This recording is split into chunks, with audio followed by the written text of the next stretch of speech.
இன்னைக்கு சீட்டிங் எதை பார்க்க போகிறோம். 415.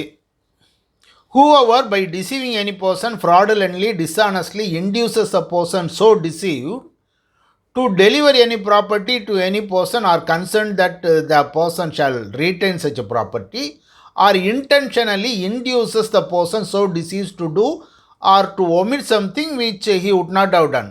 அந்த மாதிரி ஒரு விஷயம் சொல்லுவாங்க. இது என்னன்னா, ஃபஸ்ட்டு என்ன இருக்குன்னா, பை டிசீவிங் எ பர்சன், ஒரு ஆளை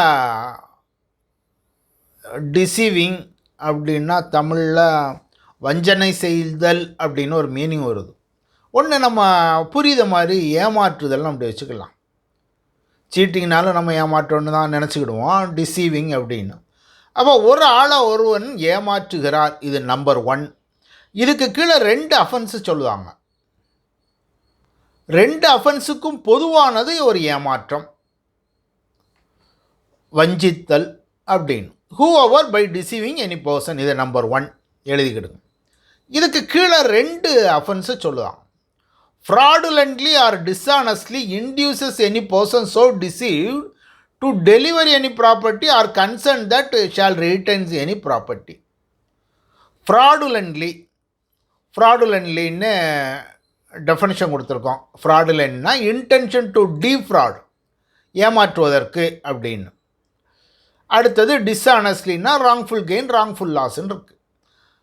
first offence fraudulently or dishonestly inducing that person, அவ்வாறு ஏமாற்றப்பட்ட மனிதரை ஒரு ராங்ஃபுல் லாஸு, ராங்ஃபுல் கெயின் வர மாதிரி டிஸ்ஆனஸ்ட்ரி, நல்ல எண்ணத்தோடு அல்லாமல் அல்லது ஏமாற்ற வேண்டுமென்று deliver the property or consent that he shawl retain the property. அவங்க கையில் ஒரு பொருளை வச்சுருக்கோம், அதை ஏமாற்றி நம்ம வாங்கிட்டோம், அல்லது நம்ம அவனுக்கு ஒன்று கொடுத்துருக்கோம், அதை நம்மளே வச்சுக்கோ அப்படின்னு சொல்லுற மாதிரி செய்துட்டோம். எனக்கு ஒரு புக்கு கொடுத்துருந்தான், அந்த புக்கு ரொம்ப தண்ணி பட்டுட்டு அதை அதுக்கு மேலே வாசிக்க முடியாது அப்படின்னு அவனை சொல்லுதோம். அப்படியா, அது வேணாம், அப்போ அவன்கிட்டே இருக்கட்டுப்பா அப்படின்னு சொல்லிட்டான்னு வச்சுக்கலாம். 2 விஷயம், to deliver or to retain, concern to retain. அப்போ இதுதான் ஃபஸ்ட் அஃபென்ஸ். இந்த ஃபஸ்ட் அஃபென்ஸுக்கு என்னெல்லாம் வேணும்னா, எல்லாம் சொன்ன மாதிரி பொதுவான விஷயமான டிசெப்ஷன் இருக்கணும், ஏமாற்றம் இருக்கணும். இந்த அஃபென்ஸுக்கு மட்டும் ஸ்பெஷலாக இருக்க வேண்டியது ஃப்ராடுலண்ட்லி ஆர் டிஸ்ஆனஸ்ட்லி, ஏமாற்றம் வழியாக அல்லது நல்ல நம்பிக்கையில் இல்லாமல் இந்த மாதிரி, deliver any property or retain any property, இது ஒரு அஃபென்ஸ். 2வது offence intentionally inducing that person to do or omit to do anything. இவன் அவனை தூண்டுகிறான், இவன் தூண்டாமல் இருந்தால் அவன் அந்த செயலை செய்திருக்க மாட்டான். இவன் தூண்டுதல் காரணமாக செய்துட்டான். Intentionally to do or omit to do anything which he would not two.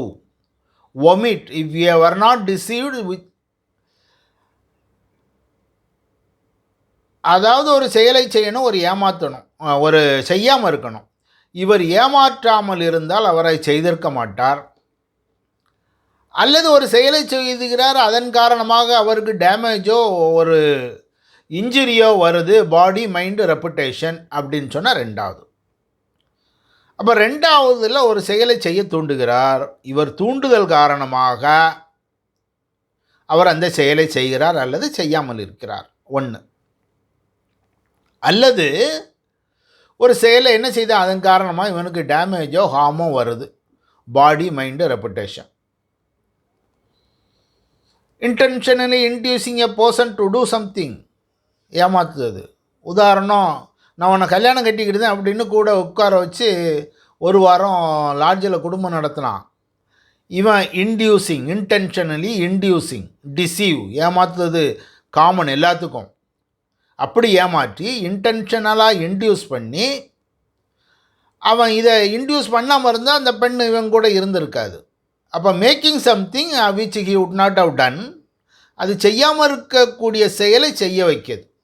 இதுதான் சீட்டிங் அப்படிங்குது. இதன் காரணமாக அவருடைய உடம்புக்கோ மனசுக்கோ இல்லை ரெப்புடேஷனுக்கோ ப்ராப்பர்ட்டிக்கோ லாஸ் வரும்.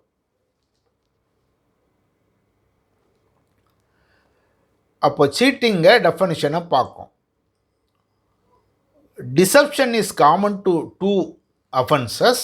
2 அஃபென்சஸ் இருக்குது. ஃபஸ்ட் அஃபென்ஸு ஃப்ராடுலன்ட்லி ஆர் டிஸ்ஆனஸ்ட்லி ஒரு ப்ராப்பர்ட்டியை கொடுக்க அல்லது ப்ராப்பர்ட்டியை வச்சுக்கிட சம்மதிக்க வைக்கிது. ரெண்டாவது இன்டென்ஷனலி இன்டியூஸிங். இங்கே ஃப்ராடுலண்ட்டு டிஸ்ஆனஸ்ட்டு இதுக்கு பொருந்தாது. இன்டென்ஷனலாக இன்டியூஸ் பண்ணால் போதும். அது ஃப்ராடாக இருக்கணும் டிஸ்ஆனஸ்ட்டாக இருக்கணும்னு இல்லை. இவன் இதை செய்யாமல் இருந்தால் அந்த செயலை அவர் செய்திருக்க மாட்டார். அப்படி உள்ள ஒரு விஷயம். இது 2-3 கேஸில் பார்க்கலாம். தீரேந்திர பிரம்மச்சாரி இங்கே கேஸில் என்னன்னா, அவர் யோகா கிளாஸ் நடத்துகிறார். யோகா கிளாஸு நான் கவர்மெண்ட் ஆஃப் இந்தியா ரெகக்னிஷன் வாங்கியிருக்காரு அப்படின்னு சொல்லி 1000 ரூபா ஃபீஸ் வச்சு நடத்துகிறார். அது செக்ஷன் 415 சீட்டிங்கில் சொல்லுவாங்க.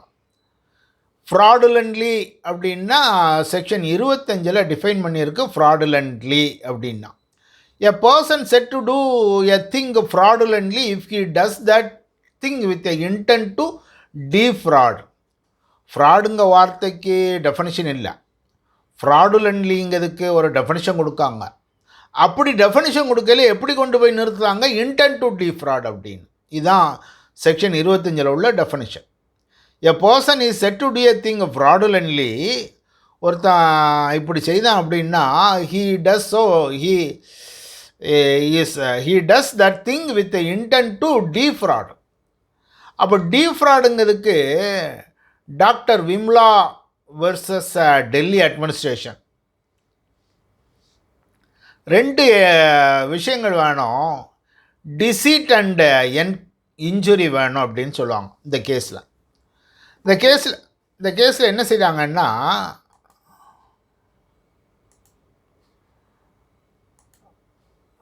Doctor Vimala versus Delhi administration கேஸில் என்னன்னா, இந்த அம்மா கார் வாங்கினாங்க. கார் வாங்கினதை அவங்களுடைய சின்ன குழந்தை பேரில் கார் வாங்கினான். அது ராசின்னு பார்த்தாங்களா என்ன பார்த்தாங்களா தெரியாது. அதில் கிளைம் வந்துச்சு, 2 கிளைமு. இவங்களே அதில் கிளைமுக்கு பிள்ளை பேரை சொல்லி கையெழுத்து போட்டாங்க. இது ஒரு கேஸாக நடக்கு இங்கே. அப்போ தான் சொல்லுவாங்க, அது ராசின்னு பார்த்துருப்பாங்க, என்னென்னு பார்த்துருப்பாங்க. இன்டென்ஷன் டு டிஃப்ராட் இல்லை, உனக்கு இன்ஜுரி இல்லை, எதாக இருந்தாலும் உனக்கு கொடுக்க வேண்டிய கிளைமு நீ கொடுத்துருக்க, உனக்கு எக்கனாமிக் லாஸ் இல்லை, டிப்ரிவேஷன் ஆஃப் ப்ராப்பர்ட்டி இல்லை, அந்த மாதிரியெல்லாம் இல்லை, அதனால் இது டிஃப்ராட் இல்லை அப்படின்னு டாக்டர் விமலாவில் சொல்லுவாங்க. அதில் டிஃப்ராடுன்னா டிஃபைன் பண்ணியிருக்கு இந்த கேஸில். Defraud involves 2 elements, namely deceit and injury அப்படின்னு சொல்லுவாங்க. ஆனால் நம்ம சீட்டிங் டெஃபனிஷன் பார்க்கையிலே டிசீட்டுங்கிறது என்னது, common to both the offences. அங்கே டிசீட்டுங்கிறது இருந்தால் தான் இதே வருது. அப்போ டிஃப்ராடுக்கும் இதுதான் சொல்லுவாங்க. அப்போது அங்கே ஏமாற்றம் இருக்கணும், ஒரு இன்ஜுரி இருக்கணும் அப்படின்னு.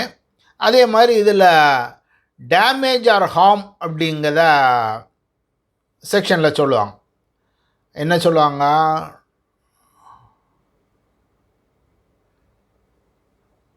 which is likely to cause a damage or harm to that person in body, mind, reputation or property. அப்போ டேமேஜுங்கிறது டிஃபைன் பண்ணலாம். ஹார்முங்கிறது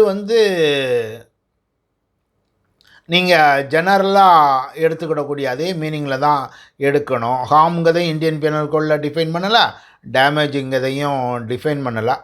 அப்போ ஹார்முங்கிறது என்னன்னா hurt, injury, damage, impairment, moral wrong, இந்த மாதிரிலாம் வச்சுக்கிடலாம் அப்படின்னு. Harm in section 415 means injury to a person in body, mind, reputation, property அப்படிங்கிற இந்த ஒரு கேஸை வேதா மெனசஸ் வர்சஸ் யூசுப் ஹாஜி இப்ராஹிமில் சொல்லுவான். இதில் நம்ம பார்த்துருக்கோம் dishonestly R ஃப்ராடுலன்ட்லின்னு.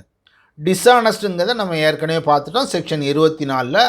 whoever does anything with intent to causing wrongful gain of one person or wrongful loss அப்படின்னு. wrongful gain, wrongful lossங்கிறத செக்ஷன் 23 சொல்லுது. சட்டப்பூர்வம் அல்லாத ஒன்றை அவர் அனுபவிக்காருன்னா, ஒருக்கு லாபம் வருதுன்னா அல்லது சட்டப்பூர்வமாக உள்ள ஒருவருக்கு அது கிடைக்காமல் போனால் ராங்ஃபுல் லாஸ் அப்படிங்கிறத பார்த்தோம். இனி இதே மாதிரி விஷயங்களில் இன்டென்ஷன் டு பிரீச் ஆஃப் கான்ட்ராக்டுங்கிறது வரும். இது ரொம்ப காமனாக வரக்கூடிய ஒரு அஃபென்ஸு. எப்படின்னா, இவன் கடையில் போய் ஒரு பொருள் வாங்குவான். ஒரு லோடு அரிசி போட்டு விடுங்க, 30 நாள் கழித்து நான் தந்துடுறேன் அப்படின்னு சொல்லுதான். இவன் ஒரு லோடு அரிசி அவர் போட்டு விட்டுட்டார். போட்டு விட்டுட்டு இவன் 30 நாள் கழித்து தாரான் இருக்கான். இவனோட எண்ணம் 100 மூட அரிசியும் 30 நாளில் விற்றுரும், அவருக்கு பணத்தை கொடுத்துடலான்னு எண்ணம். 30 நாள் கழித்து பார்க்கும்போது அரிசி விற்கலை, இவனால் பணம் கொடுக்க முடியலை. 30 நாள் கழித்து பார்க்கும்போது நடுவில் எல்லாருக்கும் இலவச அரிசின்னு ஆளுக்கு ஒரு மூட அரிசி அரசாங்கமே வீட்டில் கொடுத்துட்டுன்னு நினச்சிருவோம். இவன் வாங்கி வச்ச அரிசி குடோனில் தான் இருக்கும், விற்கலை. இப்போ இவனால் பணம் கொடுக்க முடியலை, ஏமாற்றுகின்றார், சீட்டிங். அப்படி இவன் என்ன செய்யணும், ஒரு சிவில் டிரான்சாக்ஷன். இவருக்கு அரிசி கொடுத்தார், இவர் கான்ட்ராக்டு, இவர் 30 நாளில் கொடுக்கணும்னு ஒரு ஒப்பந்தம். அந்த ஒப்பந்தத்தில் இல்லை breach of contract. Breach of கான்ட்ராக்ட்னால் இவங்க சிவில் கோர்ட்டில் போய் பிரீச் ஆஃப் கான்ட்ராக்ட் எனக்கு பணம் தரணும் அப்படின்னு கேட்கணும். அதுக்கு இவங்க என்ன செய்வாங்க, செக்ஷன் 415 சீட்டிங், இவர் என்னை ஏமாற்றி விட்டார் அப்படின்னு சொல்லி கேஸ் போகிறாங்க. அப்போ ஏமாற்றணுன்னா என்னன்னா, ஒரு செயலை செய்யும்போது அவர் அந்த ப்ராப்பர்ட்டியை இவனை கொடுக்க வைக்கும்போது அவர் ஏமாற்றி இருக்க வேண்டும். இது ஃபஸ்ட்டு செக்ஷனில் வருது, ஃபஸ்ட்டு செக்ஷனில், ஃபஸ்ட்டு பார்ட்டில். Fraudulently or dishonestly make the person to deliver the property. இவன் தவறுதலாக என்னை வழிநடத்தி, என்னை ஏமாற்றி, தவறுதலாக அவர் அதிகமாக லாபம் பெற வேண்டுமென்று, ராங்ஃபுல் கெயின், என்னிடமிருந்து ஒரு லோடு அரிசியை வாங்கிட்டார் அப்படின்னு சொல்லுவார். இது இன்டென்ஷன் அந்த நேரத்தில் இருந்திருந்தால் இது பொருந்தும். இவர் வாங்கும்போது என்ன நினச்சி வாங்கினார், 100 ஒரு லாரி அரிசி வருது, நம்மளால் வித்துற முடியும் 30 நாளில், அதனால். அப்போ இந்த மாதிரி விஷயங்களில் இன்டென்ஷன் இன் பிரீச் ஆஃப் கான்ட்ராக்டில் கிரிமினல் ப்ராசிக்யூஷன் எப்போ வரும் சீட்டிங்காக, unless fraudulent or dishonest intention is shown right at the beginning of the transaction. அங்கே தொடங்கும் போதே இப்படி ஒரு ஏமாற்று வேலைக்காக அவர் ஒரு லோடு அரிசியை வாங்கிட்டு போயிருந்தார். அவன் செய்யும்போதே இவனுக்கு இவனை ஏமாற்றணும் அப்படின்னு ஒரு இன்டென்ஷன் இருந்ததுங்கிறத நீங்கள் அங்கே ப்ரூவ் பண்ணணும். ஒரு செக்கு கொடுக்க, அன்றைக்கே செக்கை வாங்கிக்கோங்க, கேஷ் உடனே நான் தந்துடுறேன்னு சொல்லி ஒரு செக்கை கொடுக்க, பணம் இல்லாத செக் கொடுக்க, அங்கே வேணால் சீட்டிங்காக இருக்கலாம். இவர் செக்கை வாங்கி வச்சுக்கிட்டு அரிசியை கொடுத்துட்டாரு. 30 நம்ம சொன்ன உதாரணம்லாம் 30 நாள் இல்லாமல் இவன் நேராக போகிறான், ஒரு லோடு அரிசி விடுங்க, இந்தாங்க செக் அப்படின்னா. அப்போ அந்த செக்கில் பணம் இல்லை, திரும்பி வந்துட்டு அங்கே இந்த இது இருக்கலாம். ஏன்னா அவன் ஏமாற்ற வேண்டுமென்று எண்ணத்தோடு பணமில்லாத செக்கை கொடுத்து ஏமாற்றி பொருளை பெற்றுக்கொண்டார். அப்போ அங்கே இதில் செக்ஷன் 415 ஏமாற்றினார், இது தனி. அது போக நெகோஷியல் இன்ஸ்ட்ருமெண்ட்டில் செக் ரிட்டன் ஆகும், செக்ஷன் 138 அப்படின்னு போடுவாங்க. Main thing intention to deceive அங்கே இருக்கா. இன்டென்ஷன் டு டிசீவ் இருந்து அது வழியாக நீங்கள் ஒரு பொருளை கொடுக்க வச்சாங்கன்னா இந்த செக்ஷன் வரும், இல்லாமல் இருந்தால் வராதுங்கிறத நிறைய வழக்குகளில் இருக்குது. ஏன்னா எப்போவுமே சிவில் வழக்குன்னா கொஞ்சம் லேட் ஆகும், அதனால் கிரிமினல்லாம் ஈஸியாக வந்துடும். அவர் நேரடியாக போய் போலீஸ் ஸ்டேஷனில் ஒரு கம்ப்ளைண்ட் கொடுத்து சீட்டிங்க, அரிசியை வாங்கிட்டு போயிட்டான், நெல்லை வாங்கிட்டு போயிட்டான், பொருளை வாங்கிட்டு போயிட்டான்னு சீட்டிங்கில் போலீஸ் ஸ்டேஷனில் கொண்டு போய் கொடுத்தா உடனே அங்கே ஒரு கேஸ் ஆயிரும். இது இவங்க அங்கே உள்ள நடைமுறைப்படி நடந்துக்கிட்டாங்கன்னா அது கேஸ் ஆகி கிரிமினலாக போகும். அதனால தான் for the purpose of holding the accused as guilty the evidence adduced must establish beyond reasonable doubt mens rea on that part. அந்த கில்ட்டி மைண்ட் அங்கே இருக்காங்கிறது இல்லாமல் இந்த கோர்ட்டுக்கு வர முடியாது அப்படின்னு சொல்லுவாங்க. கிரிமினல் பிரீச் ஆஃப் ட்ரஸ்ட்டும் சீட்டிங்கும் வேறு மாதிரி அப்படிங்கிறத டெல்லி ஹைகோர்ட் ஒரு கேஸில் சொல்லுவாங்க. ரெண்டும் வித்தியாசம். கிரிமினல் பிரீச் ஆஃப் ட்ரஸ்ட்டும் சீட்டிங்கும் வித்தியாசமாக இருக்கும். நம்ம ஏற்கனவே நான் கிரிமினல் பிரீச் ஆஃப் ட்ரஸ்ட்டில் பார்க்கும்போது சொன்னேன், எல்லாத்துலையும் எப்படின்னு சொன்னால் ஏமாற்றும் எண்ணத்தோடு செயலை செய்வார்கள், அதுக்கு பிறகு தான் அவங்க கையில் பொசஷன் வரும். இங்கே மட்டும் பொசஷன் முதல்லையே வந்துடுது. ஒருத்தனை நம்பி ஒரு பொருளை கொடுக்காங்க. ஒருத்தன் நம்பி ஒரு பொருளை கொடுக்கும்போது அதுக்கு பின்னால் அவன் அதை ஏமாத்து தான். அதுதான் கிரிமினல் பிரீச் ஆஃப் ட்ரஸ்ட்க்கு. சீட்டிங்கை நீங்கள் பார்த்தீங்கன்னா அதே மாதிரி விஷயங்கள் தான் வரும். சீட்டிங் வந்து ஏமாற்றி பொருளை பெற்றுக்கொண்டார். கில்ட்டி மைண்டு முதலியே இருக்குது, ஏமாற்றுதல் முதலியே இருக்குது. அங்கே அப்படி இல்லை. பிரீச் ஆஃப் ட்ரஸ்ட்டில் ஒரு பொருளை கொடுத்து நான் ஊருக்கு போகிறப்பா இந்த பொருளை வச்சிரு, நான் வாங்கிட்டு வரேன், நம்பிக்கை கொடுக்கான், திருப்பி வரும்போது பொருளை திருப்பி கொடுக்கல. அதுதான் பிரீச் ஆஃப் ட்ரஸ்ட்டு. ஒன்று. கன்சென்ட் வந்து சீட்டிங்கில் வந்து ஏமாற்றி கன்சென்ட் வாங்குறாங்க. ஆனால் ட்ரஸ்ட்டில் வந்து ஃப்ரீ கன்சென்ட். இது ஏமாற்றுதல் வழியாக ஒரு கன்சென்ட் பெறப்படுகிறது. Fraudulently dishonestly inducing the person to deliver the property. அங்கே அப்படி இல்லை. அவன் ப்ராப்பர்ட்டியை கொடுத்துருதான், கொடுத்துட்டு நம்பிக்கையாக கொடுத்துட்டு போகிறான், இவன் ஏமாற்றிடுறான். ஏமாற்றுதல் வந்து பின்னால் வருது. கன்சென்ட் பொசஷன் கொடுக்கும்போது ஃப்ரீ கன்சென்ட்டாக தான் பொசஷனை கொடுக்காரு ட்ரஸ்டி, வாங்கிக்கிடுதார். அடுத்தது எப்போ அஃபென்ஸு கம்ப்ளீட் ஆகுதுன்னா இவன் ஏமாற்ற நினைக்கும் போதே அஃபென்ஸு கம்ப்ளீட் ஆகிடுது. பிரீச் ஆஃப் ட்ரஸ்ட்டில் எப்போ அவர் இந்த ப்ராப்பர்ட்டியை மிஸ்அப்ரோப்ரேட் பண்ணிக்கிடுதாரோ, தனதாக்கி கொள்கிறாரோ அப்போ தான் வருது. இந்த ஒரு case Abhayanand Mishra versus state of Bihar. இங்கே ஒரு குறிப்பிட்ட நாட்களில் நீங்கள் வேலை பார்த்தீங்கன்னா, ஸ்கூலில் வேலை பார்த்தீங்கன்னா நீங்கள் இந்த டிகிரிக்கு ஒரு பரீட்சை எழுதலாம் அப்படின்னு சொல்லுவாங்க. டிகிரி வேணும், எக்ஸ்பீரியன்ஸ் வேணும். இவன் ஒரு ஹைஸ்கூலில் வேலை பார்த்த மாதிரி ஒரு டிகிரி கொடுத்து ஒரு சர்டிஃபிகேட் வாங்கிட்டான்.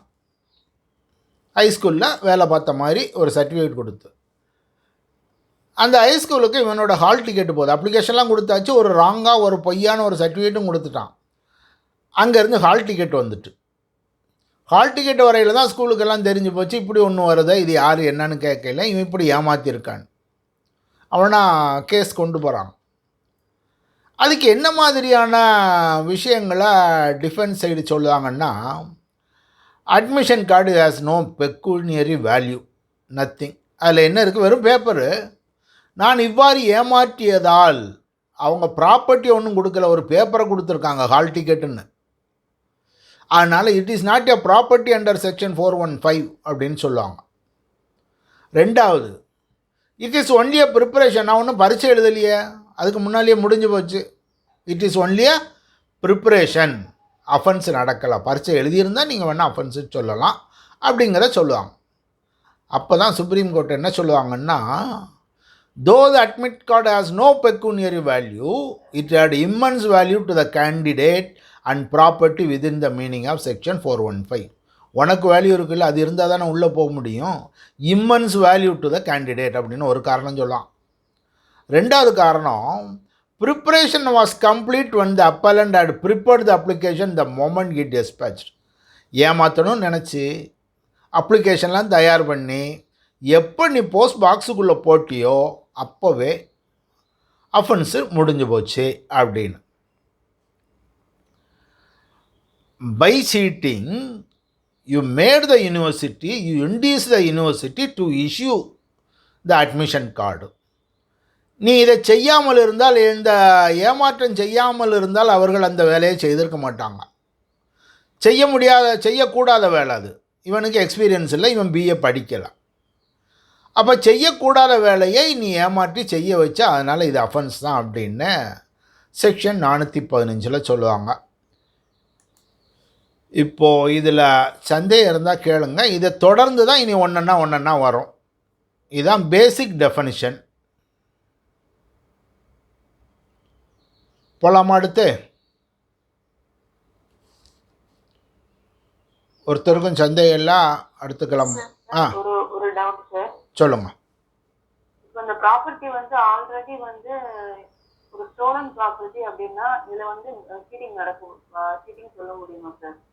அந்த ப்ராப்பர்ட்டி ஏமாற்றி வாங்குறாங்க, ஆல்ரெடி அந்த ப்ராப்பர்ட்டி வந்து ஸ்டோலன் ப்ராப்பர்ட்டி. ஸ்டோலன் ப்ராப்பர்ட்டி என்னன்னு சொல்லுங்க. ஸ்டோலன் ப்ராப்பர்ட்டியை கொடுத்து அவர் என்ன செய்தார்? பணம் கொடுக்கார், வாங்குதார் இல்லையா? ஸ்டோலன் ப்ராப்பர்ட்டியை பணம் கொடுத்து பணம் வாங்குதார். இவர் பணம் கொடுக்காரு. இப்போ இந்த ஏமாத்தவர் பணத்தை பெற்றுக்கிட்டாரா? ஸ்டோலன் ப்ராப்பர்ட்டி என்கிட்ட இருக்குது, வந்து அந்த ப்ராப்பர்ட்டி வந்து அபகரிக்கணும்னு நினைச்சு என்னை ஏமாற்றி என் கூட இருக்கிறவங்க வந்து வாங்குறாங்கன்னா அது சீட்டிங்ல வருமான்னு கேட்குறேன். அது நீங்கள் அந்த டெஃபனிஷன் என்னது? டிஸ்ஆனஸ்ட்லி. ஆமாங்க சார், அது டிஸ்ஆனஸ்டி இருக்கு. ஆனா ப்ராப்பர்ட்டி வந்து இது வந்து அன்லாஃபுல் ப்ராப்பர்ட்டி, ஒரு ஸ்டோலன் ப்ராப்பர்ட்டி. இந்த கேஸ்ல எப்படி வருது? அன்லாஃபுல் ப்ராப்பர்ட்டியாக இருந்தாலும் ராங்ஃபுல் கெயின் வருதா அவருக்கு? ஆமாங்க சார். ஆ, ஆமாங்க சார், கிராஃபுல் கெயின் வருது. அப்படி வருதுன்னு எடுத்துக்கிடலாம். இவர் அன்லாஃபுல் ப்ராப்பர்ட்டியாக இருந்தாலும் ஒரு ப்ராப்பர்ட்டியை டெலிவர் பண்ணுதாரு, அவர் ராங்ஃபுல் கெயின் வாங்குதாரு, அதனால் அது டிஸ்ஆனஸ்ட் தானே? ஆமாங்க சார். அப்போ டெஃபனிஷனுக்குள்ளே வருமா? வருங்க சார். ஆ,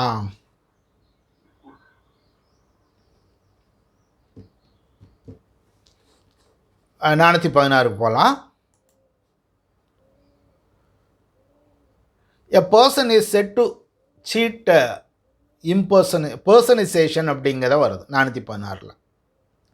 ஆள் மாறாட்டம், இவனுக்கு பதில் அவன் அப்படின்னு. இதில் 3 விதமான அஃபென்ஸ்களை சொல்லுவாங்க.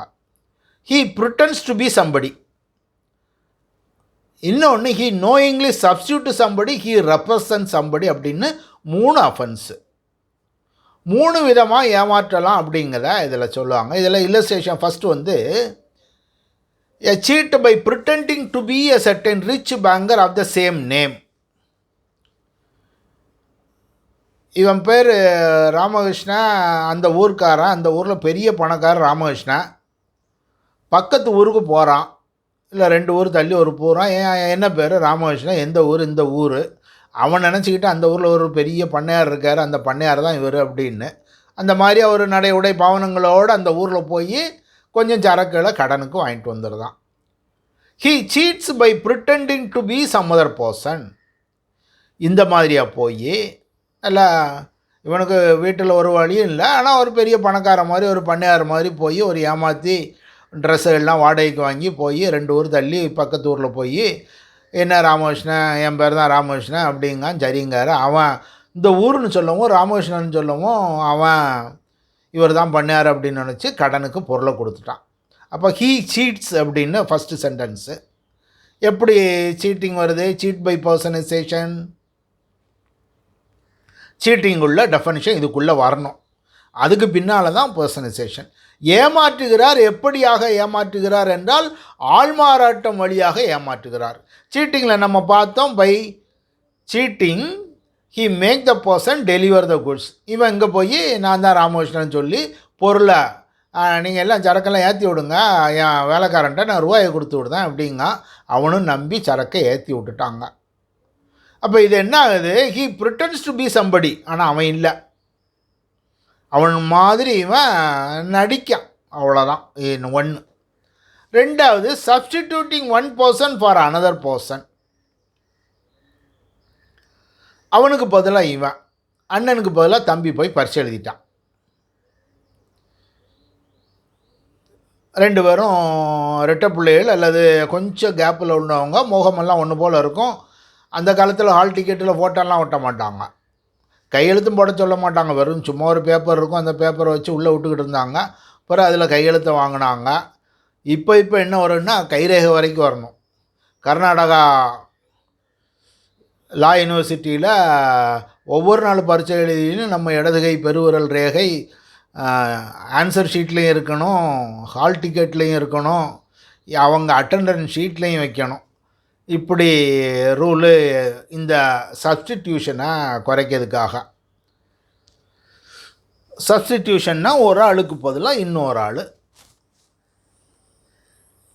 3வது representing that he or any other person is a person other than he or such other person really is. உண்மையிலே இல்லாமல் வேற ஒரு ஆள்னு சொல்லி இவன் ரெப்ரசன்ட் பண்ணுவான். ஆக்சுவலாக பார்த்தீங்கன்னா சப்ஸ்டிடியூஷனும் ரெப்ரசன்டேஷனும் ஏகதேசம் ஒன்று போல தான் வரும். டாக்குமெண்ட்டு ரைட்டர் எழுதிக்கிட்டு இருக்காரு, கையெழுத்து போடணும். இவனுக்கு அந்த இடத்துக்கு உரிமையே இல்லை, இவன் தான் இடத்து உரிமைக்கார மாதிரி ஹீ ரெப்ரசன்ட் தட் பர்சன். அல்லது ஒருத்தர் செத்தே போயிட்டார், ஒரு ப்ராப்பர்ட்டி வச்சுருக்கவர், செத்து போன ஒரு பேரை சொல்லி நான் தான் அவர் அப்படின்னு சொல்லி கையெழுத்து போட்டுருதான், ரெப்ரசன்டிங் சம்படி. அந்த ஆள் இது எக்ஸ்ப்ளனேஷனாக சொல்லுவாங்க, it may be real or imaginary person. அப்படிங்கிற செக்ஷன் 416 சொல்லுவாங்க. இதில் ஒரு கேஸில் கே ராமாராவ் வர்சஸ் அன்னோன்கிறது ஆந்திர பிரதேஷ் ஹைகோர்ட் கேஸு. அவன் பேர் கேவி ராமாராவ். அவன் என்ன டிபார்ட்மெண்ட்டில் ஓவர்சீராக வேலை பார்த்தான்.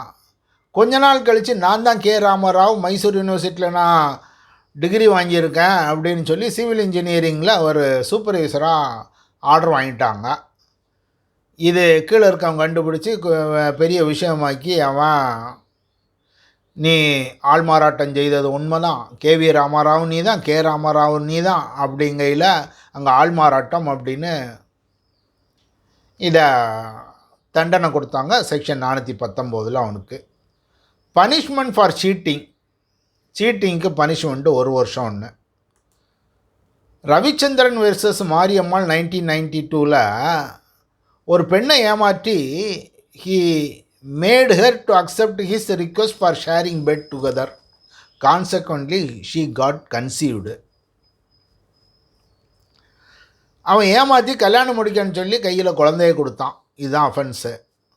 மெட்ராஸ் ஹைகோர்ட் சொல்லுது, but for the representation so made the deception practise her she would not have been a party to sharing her bed. அதனால் அவன் தப்பு தான் பண்ணியிருக்கான் அப்படின்னு மெட்ராஸ் ஹைகோர்ட்டில் சொல்லுவாங்க. இதே போல் வேற ஒரு கேஸு, ராமகிருஷ்ணா பாபுராவ் மஸ்கே வர்சஸ் கிஷன் சிவராஜுங்கில் கல்யாணம் முடிக்கும்போது அந்த பெண்ணுக்கு கர்ப்பமாக இருந்தான். ஏமாற்றி கல்யாணம் முடிச்சிட்டாங்க. அவன் இது cheating concealed from her the fact of pregnancy cheater அப்படின்னு சொல்லி போகிறாங்க. அங்கே டெஃபனிஷன் வந்து ராங்ஃபுல் கெயினு, ராங்ஃபுல் லாஸு. உனக்கு ராங்ஃபுல் கெயினும் இல்லை, ஒரு ராங்ஃபுல் லாஸும் இல்லை, கொஷன் ஆஃப் ப்ராப்பர்ட்டியும் இல்லை, அதனால் இது அஃபென்ஸ் இல்லை அப்படின்னு சொல்லிட்டாங்க. இந்த 2 கேஸையும் நம்ம பார்த்தோன்னா, கேஸில் என்ன சொல்லியிருக்காங்க, நம்ம டெஃபனிஷனில் 2வது பாட்டு இருக்குது. நீ ஏமாற்றலைன்னா இந்த செயலை அவள் செய்திருக்க மாட்டார், நீ ஏமாற்றி தான் செய்த அப்படிங்கிறத ஃபஸ்ட்டில் எடுத்துக்கிட்டாங்க. செகண்டு கேஸில் பார்த்திங்கன்னா இது ப்ராப்பர்ட்டி இல்லை, ராங்ஃபுல் கெயின் இல்லை, ராங்ஃபுல் லாஸ் இல்லை, அதனால் சீட்டிங் இல்லைன்னு. ஆனால் இங்கே என்ன செய்திருக்கலாம், நம்ம நீ இப்படி ஏமாத்தலைன்னா அவங்க கல்யாணத்தை சம்மதிச்சிருக்க மாட்டாங்க. நான் ப்ரெக்னெண்ட்டாக இருக்கேன் அப்படின்னு சொன்னால் அவர் கல்யாணம் சம்மதிச்சிருப்பாரா மாட்டார். அப்போ பை சீட்டிங் நீ அவனை இன்டியூஸ் பண்ணி கல்யாணத்துக்கு பண்ண வச்ச அப்படின்னு கேட்டிருந்துருக்கலாம். இந்த கேஸில் வந்து ஒவ்வொரு கேஸ்லையும் அவங்கவுங்க ப்ரெசன்ட் பண்ணக்கூடிய விதத்துலையும் அந்தந்த ஜட்ஜு பார்க்கக்கூடிய விதத்துலையும் இருக்குது. இந்த கேஸில் என்னென்னா இது ப்ராப்பர்ட்டியாக இல்லை, ராங்ஃபுல் லாஸு, ராங்ஃபுல் கெயின் இல்லை அப்படிங்கிற இதில் சொல்லுவாங்க. 2 தீர்ப்பு இருக்குது, 2ம் வித்தியாசமான தீர்ப்புகள். இனி 418 cheating with knowledge that wrongful loss may ensure to a person whose interest offender is bound to protect. இவனுடைய வேலை ஒருவருடைய சொத்தை பாதுகாக்குது, ஆனால் இவரே அதை ஏமாத்திருந்தார், அவன் சொத்தை இவர் பாதுகாக்காமல் விட்டுருந்தார். A person cheats with the knowledge that he is thereby likely to cause a wrongful loss to a person.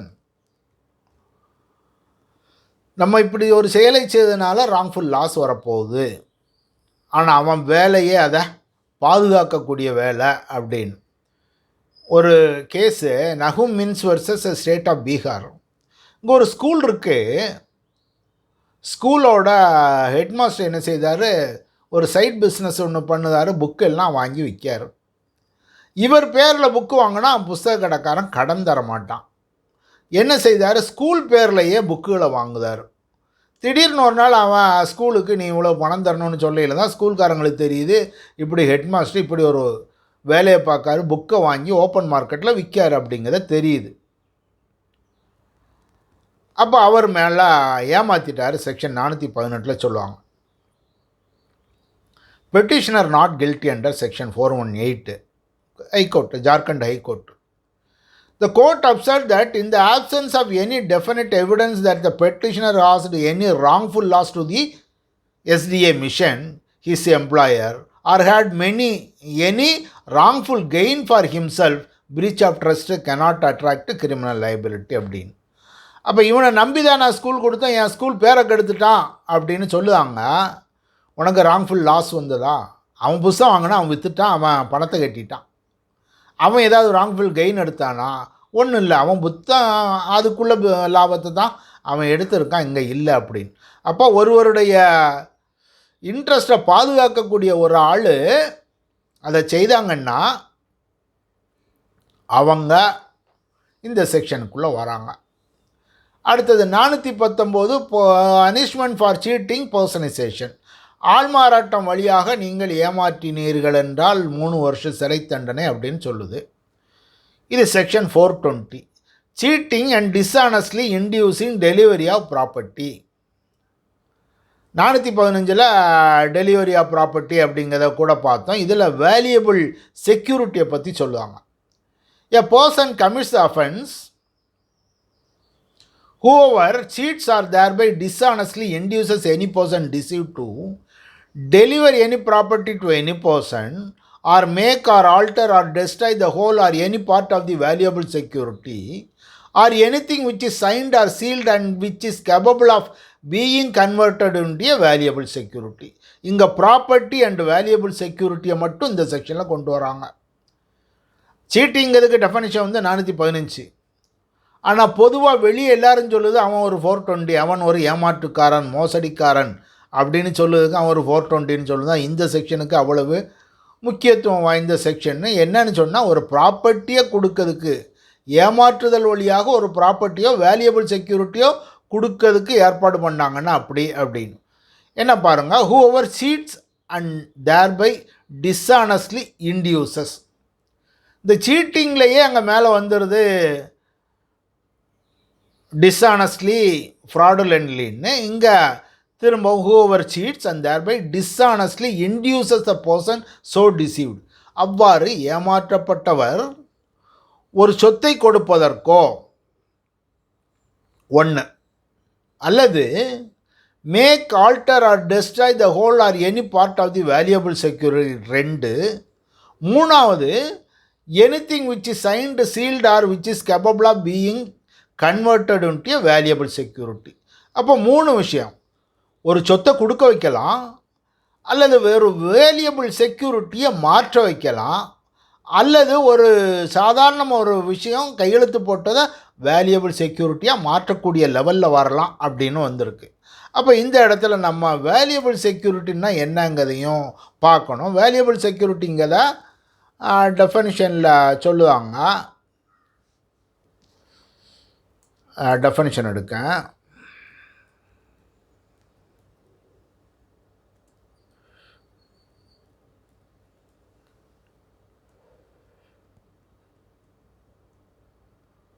Valuable செக்யூரிட்டியை டிஃபைன் பண்ணுது section 30. The words valuable security denote a document. Valuable செக்யூரிட்டினா ஒரு document, or purports to be, அல்லது document போல உள்ள ஒரு விஷயம் document, whereby legal right is created. ஒரு சட்டப்பூர்வமான ஒரு உரிமை created, extended, transferred, restricted, distinguished or released. 1, ஒரு சட்டப்பூர்வமான உரிமை உண்டாக்கப்படுகிறது, அல்லது மாற்றப்படுகிறது, அல்லது குறைக்கப்படுகிறது, அல்லது இல்லாதாக்கப்படுகிறது,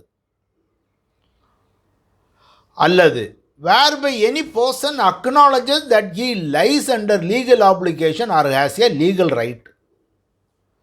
ஒரு ஆப்ளிகேஷன் இருக்குது அப்படிங்கிறத ஒருத்தர் ஒத்துக்கிடுதார். ஒரே ஒரு உதாரணம் சொல்லுதான் வேல்யூபிள் செக்யூரிட்டின்னா. வேல்யூபிள் செக்யூரிட்டின்னா ஒரு சேல் டீடு, ஒரு இடத்த வாங்குதாங்க, ஒரு சேல் டீடு எழுதாங்க. சேல் டீடை நம்ம வேல்யூபிள் செக்யூரிட்டின்னு சொல்லலாம். அந்த செக்யூரிட்டி வழியாக ஒரு உரிமை உருவாக்கப்படுகிறது. வாங்குதவருக்கு அந்த இடத்து மேலே ஒரு உரிமை வருது. விற்கவர் அந்த இடத்த இல்லைன்னு வைக்காரு. ஒருத்தன் ரிலீஸ் டேட் எழுதி கொடுக்கான், விடுதலை பத்திரம், உன் சொத்தில் எனக்கு பங்கு இல்லைன்னு. அவர் என்ன செய்தார்? Extinguish his right, he is releasing his right. அல்லது எக்ஸ்டெண்டிங், மார்க்கேஜ் 3 வருஷத்துக்கு எழுதி கொடுத்தார், புதுசாக ஒரு பத்திரம் போடுதார், இன்னும் 2 வருஷத்துக்கு நீயே வச்சுக்கோ அப்படின்னு. அப்போ எக்ஸ்டெண்டிங். இந்த மாதிரி உரிமைகளை உருவாக்க அல்லது குறைக்க, கூட்ட அல்லது இல்லாதாக்க உள்ள ஒரு விஷயம், அல்லது லீகல் லைபிலிட்டியை ஒருத்தர் அக்னாலஜ் பண்ணார். எனக்கு ஒரு லைபிலிட்டி இருக்குது, இதன் வழியாக நான் அதை ஒத்துக்கொள்கிறேன் அப்படிங்கிறார். உதாரணம் சொல்லணும்னா ஒரு ப்ராமிசர் நோட்டு. ப்ராமிசர் நோட்டில் என்ன சொல்லுதோ, ஐ ஓ யூ, நான் உனக்கு கடன்பட்டுக்கிறேன் அப்படின்னு எழுதுறார். I promise to pay ₹500 after 3 months. இப்போ என்ன ஆகுது, அங்கே ஒரு லீகல் ஆப்ளிகேஷன் இருக்குது. அல்லது எனக்கு லீகல் ரைட் இல்லை அப்படின்னு எழுதி கொடுத்தாலும் இது வேல்யூபிள் செக்யூரிட்டி அப்படிங்கிறதா சொல்லுவாங்க. அப்போ இதைத்தான் நம்ம செக்ஷன் 420 பார்க்கணும். 420 என்ன சொல்லுது, whoever cheats and thereby dishonestly induces person deceive any property to any person. ஏமாற்றி ஒருவர்கிட்ட இருந்து பாக்கெட்டில் இருக்க பணத்தை வாங்கினாலும் he makes the person, he induces the person to deliver any property. ரெண்டாவது, make, alter, destroy the whole or any part of the valuable property, valuable security. அங்கே ஒரு வேல்யூபிள் செக்யூரிட்டி இருக்குது, அவனை ஏமாற்றி இவன் அதில் ஒரு மாற்றம் வைக்க. உதாரணம், அண்ணன் தம்பியை ஏமாற்றி அவன்கிட்ட இருந்து ரிலீஸ் டீட் எழுதி வாங்கிட்டாங்க, அது இதில் வரலாம், அது வேல்யூபிள் செக்யூரிட்டி. ஏமாற்றுதல் வழியாக அவர் ஒரு வேல்யூபிள் செக்யூரிட்டியை எழுத வைக்கார். ஏமாற்றுதல் வழியாக, ஐயா என்னால் முடியாது, அந்த மார்க்கேஜ் டீடை நீங்கள் இல்லைன்னு ஆக்கித்தாங்க அப்படின்னு, மார்க்கேஜை வேண்டான்னு ஆக்கித்தாங்க அப்படின்னு, இந்த மாதிரி ஒரு உரிமையை உருவாக்கக்கூடிய அல்லது ஒரு எனக்கு ஒரு பொறுப்பு உண்டு என்று ஒத்துக்கொள்ளக்கூடிய விஷயங்களை ஏமாற்றுதல் வழியாக செய்தது. அவன் ப்ராமிசர் நோட் எழுதி கொடுத்துருக்கான், அதை இல்லை எனக்கு பணம் பெற்றுக்கொண்டேன்னு நீங்கள் எழுதி தந்துடுங்க, என்னால் பணம்லாம் கொடுக்க முடியாது அப்படி, இந்த ப்ராமிசர் நோட்டை நீங்கள் இல்லைன்னு ஆக்கித்தாங்க அப்படின்னு சொல்லி எழுதி வாங்கியிருந்தாங்க. அல்லது ஒன்றுமே இல்லை, நீ எனக்கு ஒரு ப்ராமிசர் நோட்டு எழுதி தங்க, ஒரு பில் ஆஃப் எக்ஸ்சேஞ்ச் எழுதித்தாங்க, அதை கொண்டு போய் நான் வேற ஒருத்தன்ட்ட காட்டி பணம் வாங்கிக்கிடுவேன், ஆனால் நீங்கள் பணம் ஒன்றும் தர வேண்டாம், இந்த ப்ராமிசர் நோட்டை காட்டி நான் பணம் வாங்கிக்கிடுதானே ஏமாற்றி ஒரு ப்ராமிசர் நோட்டை எழுத வச்சுட்டான். இதுதான் ரெண்டாவது விஷயம். மூணாவது விஷயம்,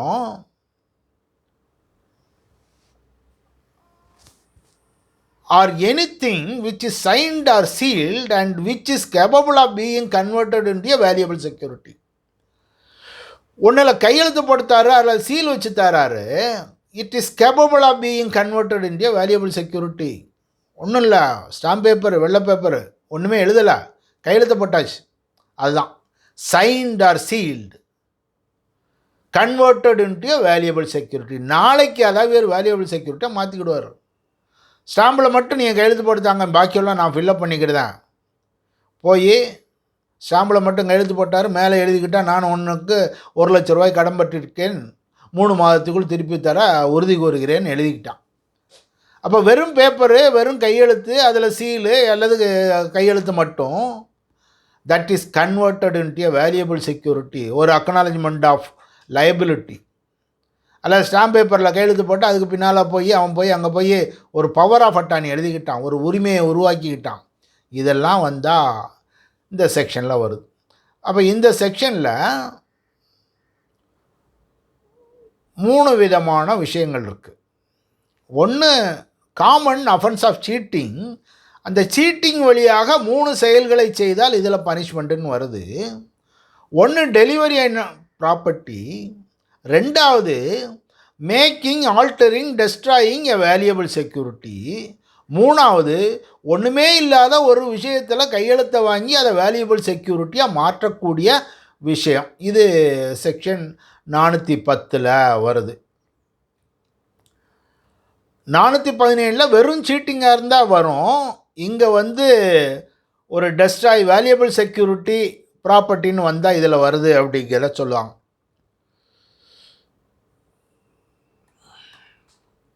இன்னும் ஒரு தடவை கூட அந்த definition வாசிக்கேன். whoever cheats and thereby dishonestly induces the person deceived to deliver any property to any person or to make, alter, destroy the whole or any part of the valuable security or anything which is signed, sealed or which is capable of being converted into a security. அப்போ 3 விஷயத்தை இதில் சொல்லியிருக்காங்க.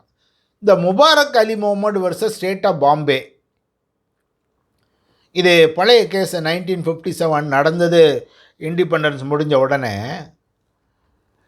கோவாவில் ஒருத்தருக்கு அரிசி வேணும், அவர் பாம்பேயில் ஒருத்தனை கேட்டார், அவன் பாகிஸ்தான் கராச்சியில் ஒருத்தன்ட்ட அரிசின்னு கேட்டான்.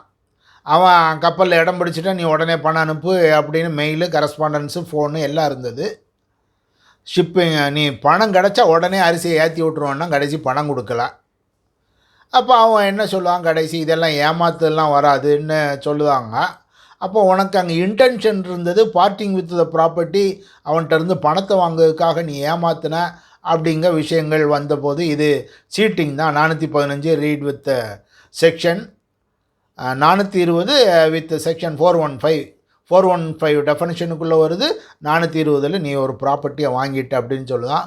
அவங்க என்ன சொல்லுவாங்க, ஐயோ அதெல்லாம் இல்லை, இது பாம்பேயில் கேஸ் வராது, நான் இருக்கிறது கராச்சியில் தானே கேஸ் வரணுங்க.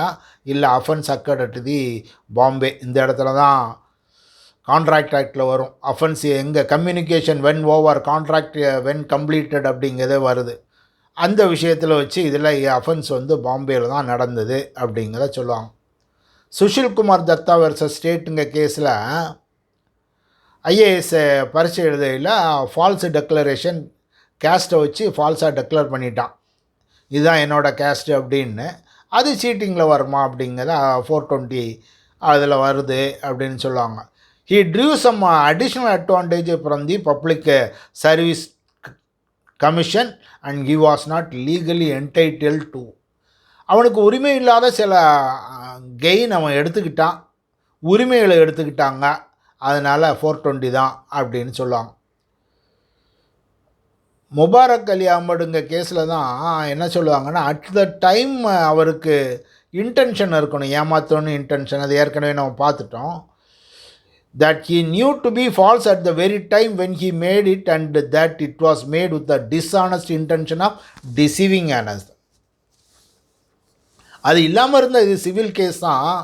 ஆனால் நீ அன்னைக்கு என்கிட்ட அரிசி இருக்குது, கப்பலில் இடம் பிடிச்சி வச்சுருக்க, நீ பணம் கொடுத்தா உடனே கப்பலில் ஏற்றிடுவான்னு சொன்ன பாரு, அது ஃப்ராடு, அது டிஸ்ஆனஸ்ட் இன்டென்ஷன் டு டிசீவ் அப்படின்னு. அதனால தான் இதை கேஸ்னு எடுக்கும். இல்லாட்ட நாங்கள் இதை சிவில் கேஸாக தான் போனோம், உனக்கு டிஸ்ஆனஸ்ட் இன்டென்ஷன் இருந்ததுனால இந்த கிரிமினல் கேஸ் வருது அப்படிங்கிறத அந்த கேஸில் சொல்லுவாங்க. இப்போது இது முடிஞ்சிருக்கு சீட்டிங். சந்தேகம் இருந்தால் கேளுங்க, அடுத்துக்கு போகலாம்.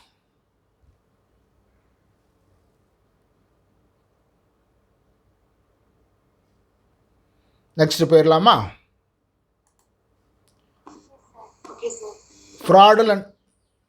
fraudulent deeds and disposition of property. தவறான வழியில் ப்ராப்பர்ட்டியை காப்பாற்றினா ஒருத்தன். இந்த செக்ஷன் ஒரு 4-5 செக்ஷனுக்கு முன்னால் என்ன மாதிரி சூழ்நிலையில் வருதுன்னு சொல்லுங்கள். ஒருத்தர் கடன் வாங்கியிருக்கார், கடன் கொடுத்தவர் கோர்ட்டுக்கு போயிட்டார், கோர்ட்டு 5 வருஷமாக கேஸ் நடக்கு. 6வது வருஷத்தில் இவருக்கு இல்லை நம்ம பக்கம் தீர்ப்பாகாது, அவனுக்கு தீர்ப்பாயிரும். தீர்ப்பான உடனே அவன் கோர்ட்டில் இருந்து ஆளை கூட்டிகிட்டு வந்து நம்ம சொத்தை விற்று பணத்தை எடுத்துக்கிடுவோம் அப்படின்னு இவருக்கு தெரியுது. அப்போ இவர் என்ன செய்யணும், அந்த பொருளை காப்பாற்றணுன்னா அந்த சொத்து இந்த கோர்ட்டு தீர்ப்பு வரும்போது தன்னுடைய பெயரில் இல்லாத மாதிரி ஆக்கிக்கிடுதார்.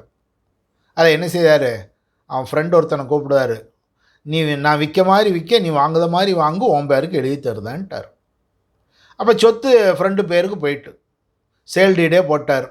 அப்போ அவர் கடன் கொடுத்தவர் கோர்ட்டில் 5 வருஷம் நடந்து ஒரு கேஸு முடித்து ஒரு தீர்ப்போடு வரும்போது இவருக்கு சொத்து இருக்காது. இது ஒன்று. இல்லாட்ட என்ன செய்வார், இவருக்கு கொஞ்சம் பணம் வர வேண்டி இருக்கும். இவன் கோர்ட்டில் தீர்ப்போட ஒரு 5 லட்ச ரூபா எனக்கு தரணுங்க, இல்லை இவர் 10 லட்ச ரூபா பேங்கில் டெபாசிட் கிடக்கு, இல்லை வேறு ஒருத்தன்ட்ட கொடுத்து வைக்காரு, அதை இல்லாமல் ஆக்கிடுது. இவருக்கு பணம் தர வந்துட்டா நான் பெற்றுக்கொண்டேன் அப்படின்னு எழுதி அவங்க கையில் ரசீதை கொடுத்துட்டாரு. நீ மெதுவாக கொடுப்பா, இப்போதைக்கு பெற்றுக்கொண்டேன்னு நீ கையில் வச்சுக்கோ, அவன் வந்து கேட்டான்னா, கோர்ட்டில் இருந்து வந்து கேட்டான்னா நான் அவனுக்கு ஒன்றும் கொடுக்க வேண்டியதில்லை அப்படின்னு சொல்லிடு அப்படின்னு. இப்படி டிஸ்ஆனஸ்ட் இன்டென்ஷனோட ஒரு ப்ராப்பர்ட்டியை விற்க மாதிரியோ ஒழிச்சு வைக்க மாதிரியோ இருந்ததுன்னா இந்த ஒரு 4 செக்ஷனுக்குள்ளே வராங்க. இதைத்தான் இப்போ நம்ம பார்க்க போகிறோம். fraudulent deeds and disposition of property. dishonest or fraudulent removal or concealment of property to prevent distribution among creditors. கிரெடிட்டார்களுக்கு நடுவே சொத்தை பிரித்து கொடுப்பதை தடுப்பதற்காக சொத்தை ஒளித்து வைத்தல் அல்லது எடுத்து கொண்டு போதல். 421லேருந்து 424 வரைக்கும் ஒரு 4 section. Removal R transfer. dishonestly, fraudulently removes, conceals, delivers the property to another person. அதை எடுத்துருந்தாரு, ஒழிச்சு வச்சுருந்தா, அல்ல ப்ராப்பர்ட்டியை வேற ஒருத்தனுக்கு கொடுக்காரு, அல்லது transfers or causes to be transferred any property any person. அது இவரே செய்யலாம், அல்லது இவர் ஒய்ஃபு பேருக்கு இருக்குது, இவர் பேருக்கும் ஒய்ஃபு பேருக்கும் ஜாயிண்ட்டாக இருக்குது. ஒய்ஃபு பேருக்கும் ஜாயிண்ட்டாக இருக்க இல்லை, he causes that his wife அவளும் கூட எழுதி கொடுக்க மாதிரி. Transfers or causes. அவர் இதை எப்படி செய்தார்னா கன்சிடரேஷன் இல்லாமலே செய்தார். இன்டென்ஷன் என்ன? Prevent or with knowledge that கடங்காரங்களுக்கு கடன் கொடுத்த வங்கியில் இந்த சொத்து போகாமல் காப்பாற்றுவதற்காக இதை செய்தார். இதுதான் செக்ஷன் 421. ஒழிச்சு வைக்கிறது, மாற்றி வைக்கிறது, அல்லது அடுத்தவங்க கையில் கொடுத்து வைக்கிறது, அல்லது அடுத்தவங்க கையில் கொடுக்கிறதுக்கு காரணமாக இருப்பது. கன்சிடரேஷன் இல்லாமல் அப்படி செய்தது. இன்டென்ஷனோ நாலேஜோ என்ன இருக்குது? அவன் பணத்தை கொண்டு போகாமல் இருக்கணுங்கிறதுக்காக. 422 dishonestly fraudulently preventing debt being available to creditors. இது தனக்கு வர வேண்டிய கடனை dishonestly fraudulently prevents any debt or demand due to him or to any other person from being made available according to the law for the payment of his debts. அவருக்கு கிடைக்க வேண்டிய சொத்து கடன்களை, அவர் கொடுத்த கடனை வசூல் பண்ணுறதை அடுத்தவனுக்கு கிடைக்காம தடுத்துருந்தார். அங்கே ஒரு கடன் இருக்கணும். யார்? இவர் கடன் வாங்கியிருக்கணும், அவர் கோர்ட்டுக்கு போயிருந்துருக்கணும். அவர் கோர்ட்டுக்கு போயிட்டு வர்றதுக்கு முன்னால் இவருக்கு கடன், இவர்கிட்டருந்து கடன் வாங்கினவங்கள டிஸ்ஆனஸ்ட்லி ஃப்ராடுலன்ட்லி ப்ரிவென்ட் பண்ணியிருந்தார் அப்படிங்கிறது. இந்த கண்டிஷனில் இருந்தால் 2 வருஷம் சிறை தண்டனை அப்படின்னு சொல்லுவாங்க. 423 dishonest fraudulent execution of deed transfer claiming false statement of consideration. கன்சிடரேஷனே இல்லாமல் ஒரு சொத்தை எழுதி கொடுக்குது. A person dishonestly, fraudulently signs, executes or became a party to any deed or instrument. Such instrument purpose to transfer subject to any charge, any property. Such instrument contains any false statement regarding consideration or persons. சில சட்டங்களில் என்ன இருக்குன்னு சொன்னால், உதாரணத்துக்கு insolvency. இவன் இன்சால்வெண்ட்டுன்னு declare பண்ணதுக்கு 2 வருஷத்துக்கு முன்னால் உள்ளதெல்லாம் கிடையாது அப்படின்னு சில பீரியடை சில சட்டங்களில் சொல்லிடுவாங்க.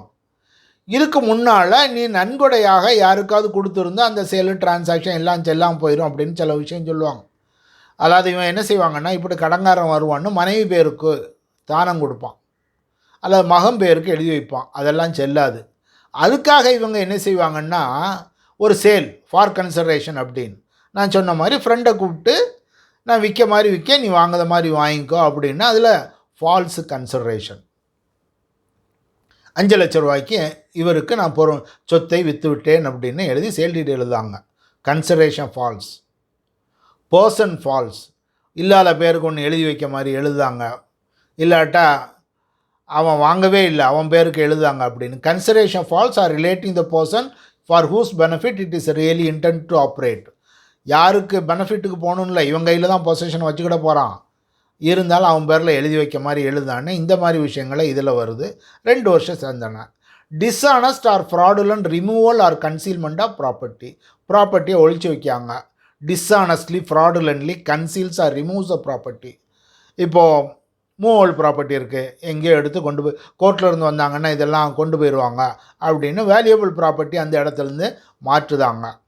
உதாரணம் சொல்லி தான், கோர்ட்டில் இருந்து பேங்க்கில் லோன் கொடுக்காங்க, மிஷினரி இருக்குது, மிஷினரிக்கு அகைன்ஸ்டாக லோன் கொடுத்துருக்காங்க, இவன் பணம் கட்டலை, அவன் போய் நான் மிஷினரி கொடுத்துருக்கேன், அந்த மிஷினரியை விற்று எனக்கு பணம் வேணுங்க, ஃபேக்ட்ரியிலேருந்து அந்த மிஷினரை அப்படியே தூக்கி எங்கேயாவது கொண்டு வச்சுருதான், ஒழிச்சு வைக்காங்க அல்லது அதை ரிமூவ் பண்ணுவாங்க. இது இதில் வருது. அதாவது dishonestly fraudulently conceals or removes the property. பேங்க்லேருந்து வரும்போது நான் கொடுத்த அவன் மிஷினரி அட்டாச்மெண்ட்டுக்கு ஆர்டரோட வருவான், இருக்காது. இதில் சில கேஸ் என்ன செய்வாங்கன்னா, போட்டுக்கு லோன் கொடுப்பான் பேங்க்லேருந்து, கடைசி இவன் கெட்டாமல் இருப்பான், கோர்ட்லேருந்து தீர்ப்பு வர போயில் என்ன செய்வேன்னா போட்டை கொண்டு போய் கடலில் கொண்டு போய் என்ஜின்லாம் கழட்டிடுவாங்க. கழட்டிட்டு வெறும் போட்டை கொண்டு போய் அதில் என்ன இருக்கோ அந்த ஷெல்லை அப்படியே கடலில் கவுத்திட்டு நான் போட்டு உள்ளே போயிட்டு அப்படின்னு கொண்டு வந்து இன்சூரன்ஸு கிளைமும் வாங்கி லோனை க்ளோஸ் பண்ணிவிட்டு போவாங்க. இந்த மாதிரி டிஸ்ஆனஸ்ட்லி ஃப்ராடுலண்ட்லி ரிமூவ்ஸ் த ப்ராப்பர்ட்டி. இதோட இந்த ஃப்ராடுலண்ட் டீடுங்க பார்ட்டு முடியுது. அடுத்தது மிஸ்சீஃப்னு போகிறோம். இதில் சந்தேகம் இருக்கா?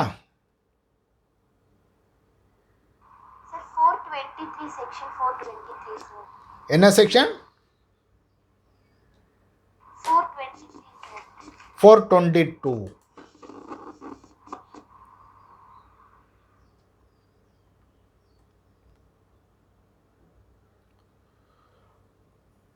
Dishonestly or fraudulently preventing debt being available to creditors. கோர்ட்லேருந்து ஆர்டர் வரும்போது ப்ராப்பர்ட்டிக்கு அகைன்ஸ்டாக மட்டும் இல்லை, ஆக்ஷனபிள் கிளைம் இவனுக்கு வர வேண்டிய சொத்துக்களுக்கு எதிராகவும் கோர்ட்லேருந்து ஆர்டர் வாங்குவாங்க. இவர் ஒருத்தர்கிட்ட 5 லட்ச ரூபா கடை வாங்கியிருக்காரு, ஆனால் இவருக்கு 5 லட்ச ரூபா அங்கேருந்து இன்னொருத்தன்ட்டு வரணும். இவர் என்ன செய்தார், அவன்கிட்ட போய் நீ எனக்கு பணம் தரணும், கோர்ட்லேருந்து அட்டாச்மெண்ட் வந்தால் ஒன்றை கொடுக்க சொல்லுவாங்க, நீ இப்போ எனக்கு பணம் ஒன்றும் தரமாண்டாம், நான் பணத்தை பெற்றுக்கொண்டேன்னு எழுதி உன்கிட்ட தந்துடுதான், நீ வச்சுக்கோங்கார். அப்போது அந்த சொத்து அந்த கடன் கடன்காரன் மத்தியில் பங்கு வச்சுருக்கணும், அது செய்யலாம். இல்லை சிம்பிளாக சொல்லுதான், ஆனால் பேங்க்கில் அந்த மாதிரி செய்ததில்லை. ஒரு பேங்க் டெபாசிட் இருந்தால் 10 லட்ச ரூபா பேங்க் டெபாசிட் இருக்குது, இவர் வேற ஒருத்தட்ட 5 லட்ச ரூபா கடன் வாங்கியிருக்கான்னா அந்த 5 லட்ச ரூபா கோர்ட்டில் தீர்ப்பாகும்போது கோர்ட்டில் என்ன சொல்லுவாங்க, attach the amount due from bank அப்படின்னு கோர்ட்டுக்கு நோட்டீஸு, பேங்க்குக்கு நோட்டீஸ் விட்டு அந்த 5 லட்சத்தை நீ இவனுக்கு கொடுத்துரு, அல்ல கோர்ட்டில் பணத்தை கட்டு அப்படின்னு சொல்லுவாங்க. இது அட்டாச்மெண்ட் ஆஃப் ஆக்ஷனபிள் கிளைம். வரவேண்டிய பணம். ஒரு ஆக்ஷனபிள் கிளைம்னா ஒரு சிவில் கேஸ் வழியாக ஒருவனுக்கு உரிமை அந்த பணத்தை வரக்கூடியது, அப்படியுள்ள கடனை இல்லாமல் ஆக்குது. Dishonestly or fraudulently prevents a debt or demand due to him or any other person from being made available. Due to him, இவன் ஒருத்தன்ட்ட கடன் வாங்கியிருக்கான், அதுக்காக தான் அவர் கோர்ட்டில் போயிருக்கார்.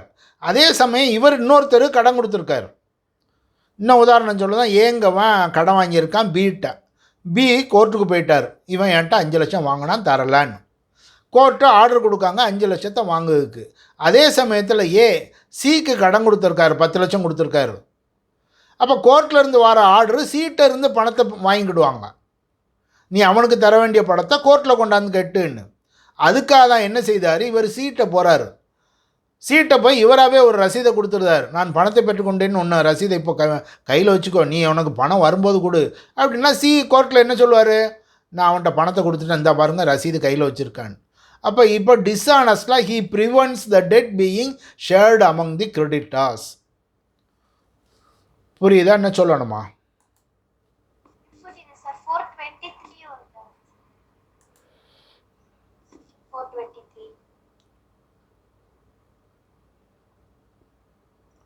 இதில் கன்சிடரேஷன் இல்லாமல் கன்சிடரேஷன் இருக்குன்னு எழுதி கொடுக்குது. ஒரு பினாமி பேரில் ஒரு சொத்தை மாற்றி வைக்கிது. புரியுதா? பினாமி இவன் பேரில் சொத்து இருந்தால் கோர்ட்டில் இருந்து ஆர்டர் வரும்போது அந்த சொத்தை எடுத்துக்கிடுவாங்க.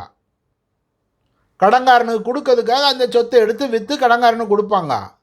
அதை தடுக்கணுங்கிறதுக்காக இவர் ஒரு பினாமி நேமில் கன்சிடரேஷன் இல்லாமல் கன்சிடரேஷன் இருக்க மாதிரி எழுதி வேற ஒருத்தன் கையில் கொடுக்காரு. அந்த பேர் தப்பாக இருக்கலாம் அல்லது கன்சிடரேஷன் தப்பாக இருக்கலாம். புரியுதா?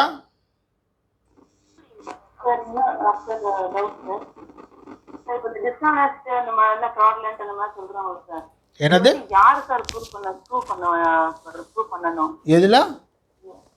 யார் வந்து ப்ரூஃப் பண்ணணும்? இப்போ டிஸ்ஆனஸ்டா இப்போ என்னோட சொத்தை வந்து நான் மறைச்சு வைக்கிறேன் அப்படின்றத யார் வந்து ப்ரூஃப் பண்ணணும் சார்? எவிடன்ஸ் ஆக்ட் படிச்சிருக்கீங்களா? பர்டன் ஆஃப் ப்ரூஃப் யாருக்கு? ஆக்சுவலா வந்து யார் மறுத்து பேசுறாங்களோ அவங்களுக்கு. Over comes to the court. Civil கேஸில் யார் போகிறானோ அவனுக்கு, அல்லது கிரிமினல் கேஸில் யார் கோர்ட்டுக்கு போகிறாங்களோ அவங்களுக்கு. கிரிமினல் கேஸில் யார் கோர்ட்டுக்கு போகிறா? ஸ்டேட்டு கோர்ட்டுக்கு போகிறாங்க. இவன் இவ்வளவு தப்பு பண்ணியிருக்கான், டிஸ்ஆனஸ்டாச்சுன்னா ஃப்ராடாக செய்திருக்கான் அப்படின்னா burden of proof is on the state. அதை டிஸ்ஆனஸ்டாக நான் செய்யலைன்னு ஒரு டவுட் வர அளவுக்கு செய்தாச்சுன்னா அக்யூஸ்டை வெளியே போயிருந்தார். டிஸ்ஆனஸ்ட்டு, ஃப்ராடுலண்ட்டு இதெல்லாம் செய்திருக்காருன்னு சந்தேகங்களுக்கு அப்பாற்பட்ட வகையில் ப்ரூஃப் பண்ண வேண்டியது அரசாங்கத்தினுடைய கடமை. அரசாங்க வக்கீல் அதை செய்யணும். அது ஆப்போசிட் சைடு சந்தேகத்துக்கு இடம் வார மாதிரி ஏதாவது ஒரு விஷயத்தை சொன்னாங்கன்னா அப்போ அங்கே அவங்களுடைய கடமை. அப்போ டிஸ்ஆனஸ்ட்னு ப்ரூவ் பண்ண வேண்டியது ஸ்டேட்டு. டிஸ்ஆனஸ்டாக இல்லாமல் கூட இருந்திருக்கலாம் அப்படிங்கு ப்ரூவ் பண்ண வேண்டியது ஆப்போசிட் சைடு.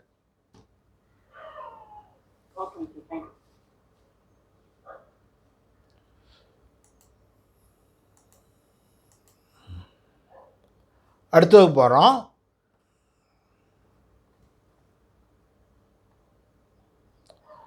மிஸ்சீஃப் அப்படின்னு சொத்தை அழித்தல்.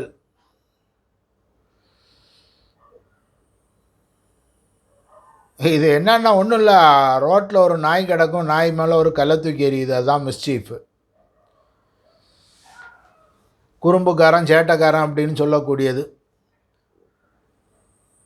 நாய் சும்மா தான் படுத்து கிடக்கு, கல்லை தூக்கி எறிஞ்சிட்டான், இது மிஸ்சீஃப்.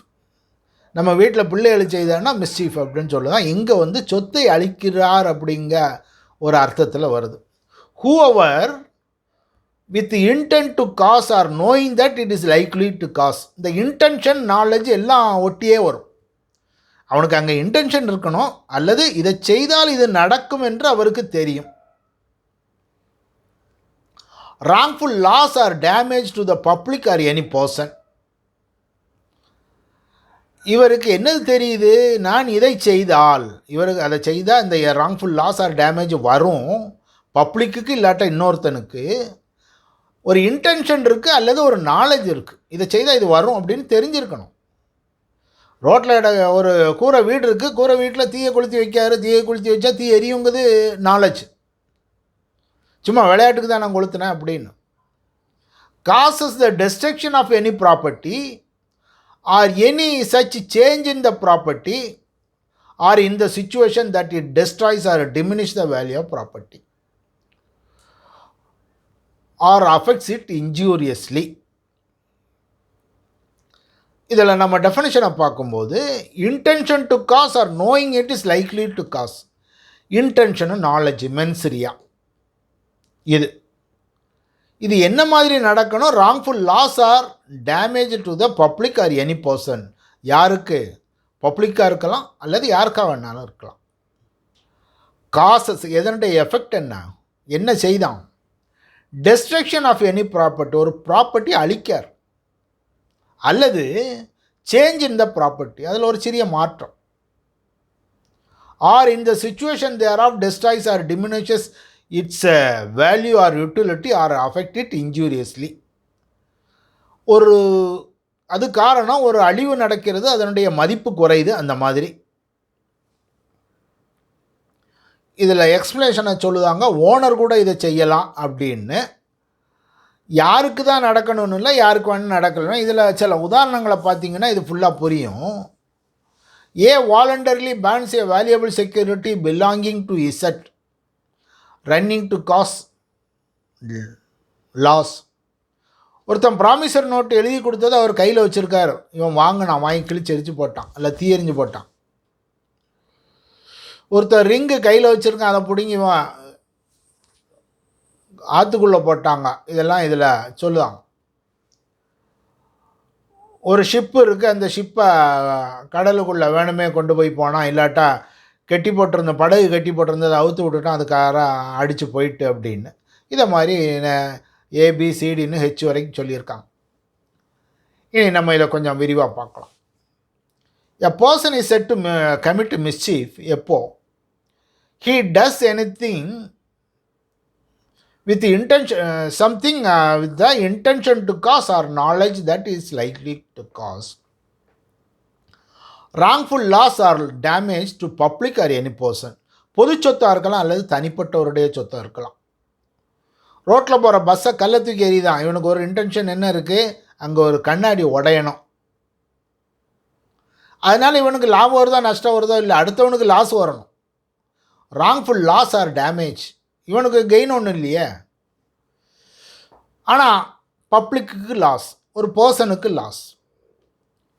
டிஸ்ட்ரக்ஷன் ஆஃப் ப்ராப்பர்ட்டி அழிச்சிருதான், அல்லது சேஞ்ச் இன் த ப்ராப்பர்ட்டி, ஒரு மாற்றம் வர மாதிரி செய்தாங்க. அது செய்துட்டு destroys or diminishes utility value or affected injuriously, அதனுடைய உபயோகத்தன்மையை குறைக்கி அல்லது உபயோகமே இல்லாமல் ஆக்கிடலாம். இதில் ஃபஸ்ட்டு பார்ட்டில் நம்ம என்னத்தை பார்க்கணும்னா மென்சரியா சொல்லுதோம். செகண்ட் பார்ட் வந்து ஆக்டரிஸ், அதாவது என்ன ஆக்ட் அப்படிங்கிறத பார்க்கும். Intention and knowledge of likely to cause ஒன்று, ரெண்டாவது டெஸ்ட்ரக்ஷன் இருக்கணும் அல்லது அதனுடைய அழிவுகள் வரணும். எக்ஸ்ப்ளனேஷனாக சொல்லுது, அந்த ஓனருக்கு இவருக்கு தான் வரணும் அப்படின்னு இல்லை, யாருக்கு வேணாலும் வரலாம். இவன் ப்ராப்பர்ட்டி அழிக்கணும்னு நினச்சான்ல, யார் ப்ராப்பர்ட்டி வேணாலும் அழிக்கலாம். ரோட்டில் 10 பேர் போகிறாங்க, இவன் சும்மா தூக்கி கல்லை தூக்கி எறிதான், யாருக்காவது காயம் வரட்டும்னு. அது இதில் வராது, அது ஹர்ட்டில் வரும், இது ப்ராப்பர்ட்டிக்கு மட்டும்தான் வரும். 4 கார் போகுது, ஏதாவது ஒரு காரை அடிக்கட்டும்னு எறிதான்னு வைக்கலாம். எந்த காருன்னு இல்லை, அந்த இன்டென்ஷன் வந்து அந்த பர்டிகுலர் பர்சனுக்கு இல்லை. It is sufficiently he intends to cause or knows that he is likely to cause ராங்லாம் டு எனி பர்சன், யாராவது ஒரு ஆள், whether belongs to that person or not, அவருக்குள்ளது இன்னும் தெரியணும்னு இல்லை, யாராக இருந்தாலும் இருக்கலாம் அப்படிங்கிறது. ரெண்டாவது, mischief can be committed by person himself, joint ஓனராக இருக்கையில் அவரே அந்த ப்ராப்பர்ட்டிக்கு செய்யலாம் அப்படிங்கிற போகலாம். மிஸ்சீஃபில் இதில் ராங்ஃபுல் லாஸ்ன்னு சொல்லுதான், ராங்ஃபுல் டேமேஜ்னு சொல்லுதான். ராங்ஃபுல் டேமேஜஸ் எல்லாம் டிஃபைன் பண்ணலாம். Wrongful loss, wrongful gain define பண்ணியிருக்காங்க டெஃபனிஷனில். ராங்ஃபுல் டேமேஜஸை டெஃபனிஷன் இல்லை. அப்போ damages is not define. Natural meaning என்ன, ஒரு அழிவுங்கிறதுக்கு டிக்ஷனரி மீனிங் என்ன இருக்கோ அதைத்தான் எடுத்துக்கணும். பப்ளிக் ப்ராப்பர்ட்டி, அது வேல்யூ குறைக்கணும். ஒரு என்ன செய்தான்னா, ஒரு ரோட்டில் ஒருத்தன் வீடை கட்டிக்கிட்டான். கன்ஸ்ட்ரக்ஷன் ஆன பப்ளிக் லேண்டு, பொது இடத்துல வீடை கட்டுதான். It is not permissible. இதன் காரணமாக அந்த ப்ராப்பர்ட்டியினுடைய யூட்டிலிட்டி குறையுது. அதனால் அது மிஸ்சீஃபு, இன்ஜூரியஸ்லி அஃபெக்டட். ஒரு பெரிய கிரவுண்ட் இருக்குது, கிரவுண்டில் இவர் போய் ஒரு ஷெட்டை போட்டு அவர் லாரியை நிறுத்திக்கிட்டார் ப்ளே கிரவுண்டில், பப்ளிக் ப்ளே கிரவுண்ட். அப்போ என்னது, அது மிஸ்சீஃப். பப்ளிக் பிளேஸு, அதனுடைய யூட்டிலிட்டியை நீங்கள் குறைச்சிருந்தீங்க அப்படின்னு. ஆனால் இதில் நெக்லிஜென்ஸை இதுக்குள்ளே கொண்டு வர முடியாது. தவறுதலாக நடந்து போச்சு, அங்கே இன்டென்ஷன் வேணும். மென்சரி அங்கே தான் நம்ம முதல்லையே பார்த்துட்டோம், இன்டென்ஷன் ஆர் நாலேஜ். அப்படி இல்லாமல் நெக்லிஜெண்ட்டாக போனால் வராது அப்படின்னு. அப்படி தான் இந்த ஃபிது ஹுசேன் அப்துல் அலி வெர்சஸ் ஸ்டேட்டுங்க கேஸில் ஒரு லாரியை ஒருத்தன் ஓட்டு போனார். எதிர ஒரு ஜீப்பு, குறுகலான ஒரு பாலம். அவன் வந்த பிறகு இவன் போயிருக்கணும், இவன் வந்த பிறகு அவன் போயிருக்கணும். 2 பேரும் போனால் முட்டிக்கிட்டான். அவங்க ஜீப்புக்கு டேமேஜ் ஆகிட்டு அவன் வந்து ஹைகோர்ட்டில், லோயர் கோர்ட்டில் 427 இதுபடி நீ அவனுக்கு தப்பு பண்ண, மிஸ்சீஃபு, ப்ராப்பர்ட்டி டேமேஜ் அப்படின்னாங்க. ஆனால் ஹைகோர்ட்டில் அதை ஒத்துக்கிடலை. இது நாட் ப்ராப்பர், 427 அது வராது. அங்கே என்ன வேணும், இன்டென்ஷன் வேணும். இருந்ததா, நாலேஜ் இருந்ததா? He intends to cause or knows, என்னவோ போனால் அந்த ரோட்டுக்குள்ளே போகணுன்னு நினச்சா போயிட்டாங்க. The required mens rea of intention or knowledge was absent, அதனால் இந்த கேஸ் கிடையாது அப்படின்னாங்க. பாட்னா ஹைகோர்ட்டில் ராம் பிரிட்ஜ் மத்தோ வெர்சஸ் விஸ்வநாத் மிசர் அப்படிங்கிற கேஸு. இதில் வந்து மூவல் ப்ராப்பர்ட்டி இம்மூவல் ப்ராப்பர்ட்டிக்கும் பொருந்தும் அப்படின்னு சொல்லுவாங்க. இந்த கேஸில் தான் எப்படி யார் எதை எப்படி பார்க்காங்கங்க பார்க்கலாம். 2 பேருக்குள்ளே சண்டை, இவனுக்கு அவனுக்கு சண்டை. இவன் போய் அவன் வச்சுருக்க பேடி கிராஃப்டை வெட்டிட்டு வந்துட்டான். இவர் விதைச்சவன் விளைவிக்க வச்சது அவர். இவர் போனார், அந்த கிராப்பை பூரா அறுவடை பண்ணி இவர் வீட்டுக்கு கொண்டு வந்துட்டார். இவங்க என்ன சொல்லுவாங்க, இம்மூவல் ப்ராப்பர்ட்டி மூவல் ப்ராப்பர்ட்டி என்னெல்லாமோ சொல்லி பார்த்தாங்க. கடைசி என்ன சொல்லுவான், அது விளைஞ்ச நெல், அதை நாங்கள் வெட்டினோம். டிமினிஷன் ஆஃப் வேல்யூ இருக்கா? இல்லை. அந்த ப்ராப்பர்ட்டி அப்படியே இருந்தது, அங்கே இருந்தது தூக்கி அவன் வீட்டுக்கு போகல, என் வீட்டில் வச்சுருக்கான். It is only a transfer of from person who grew the crops. விளைவித்தவனிடமிருந்து எங்களிடம் இருக்கிறது இடமாற்றம் மட்டுமே, அதில் டிமினிஷனிங் ஆஃப் வேல்யூ இல்லை, டேமேஜ் இல்லை. அதனால் இது மிஸ்சீஃபில் வராது அப்படின்னு வாதாடுதாங்க. ஏன்னா இவன் வெட்டிட்டு போயிட்டு அவன் பொருளை இவன் எடுத்துகிட்டு போயிட்டு மிஸ்சீஃப்னு கொண்டு வராங்க. ப்ராப்பர்ட்டியை வெட்டி கொண்டு போயிட்டான் அப்படின்னு, கிராப்பை வெட்டி கொண்டு போயிட்டான்னு அவன் என்ன சொல்லுதான், it is only a transfer of asset. அவன் வீட்டுக்கு பதிலாக என் வீட்டில் இருக்குது, நோ டிமினிஷன் இன் வேல்யூ குறைக்காத வரைக்கும் இது மிஸ்சீஃபில் வராதுன்னு சொல்லுவாங்க. இந்த கோர்ட் என்ன சொல்லுவாங்க அதுக்கு, பெட்டிஷனர் இஸ் கில்ட்டி அண்டர் 425. அவர் என்ன சொல்லுவார், the facts were to be consider from the point of view of the land from which the crop stood. நீ அந்த இடத்துக்கு போகிறதுக்கு முன்னால் அந்த நிலத்தில் கிராப்பு நின்னதா, நீங்கள் வெட்டினீங்களா, வெட்டுதனால அந்த நிலத்தோட மதிப்பு குறைஞ்சி போச்சு, loss in value of the land அப்படிங்கிற மாதிரி அவர் சொல்லுவார். இவங்க என்ன சொல்கிறது, விளைஞ்ச கதிர் நெல்கதிர் அங்கேருந்து அப்படியே எங்கள் வீட்டில் இருக்குது, அதில் லாஸ் ஆஃப் வேல்யூ இல்லை, டிமினிஷன் வேல்யூ இல்லை அப்படின்னு சொல்லுவாங்க. கோர்ட் என்ன சொல்லுவாங்க, see from the point of view the லேண்டை மட்டும் நீ பாரு. நீங்கள் அந்த இடத்துக்கு போகும்போது லேண்ட் வித்து கிராப்பு, இன்றைக்கி பாரு வெறும் லேண்டு தான் இருக்குது, அப்போ diminishing in value. Change was caused in the land by removal of the produce, which resulted in loss of crop, and thereby value diminished. அதனால் அதனுடைய வேல்யூ டிமினிஷ் ஆகிட்டு அப்படின்னு.